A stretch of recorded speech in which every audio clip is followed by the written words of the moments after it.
لتغانين كأنت شتا سلز صلو هاديمو نام لعلاي قدس كده رفايل كا اقرنا سعابة سوقوقو أبو دما حازو إيدون اقرن دما أسرو مسحافة طبيت أراشو موانت فقد سلسته እግዚአብሔር መልአክ ቅዱስ ሩፋኤል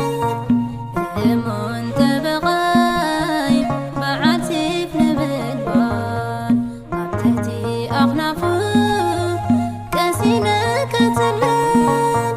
ዘወትር ኣብ ዙርያ ያሎ ንጸላእየይ ክኽልክል እግዚአብሔር መልአክ ቅዱስ ሩፋኤል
ጎይታ እግዚኣብሔር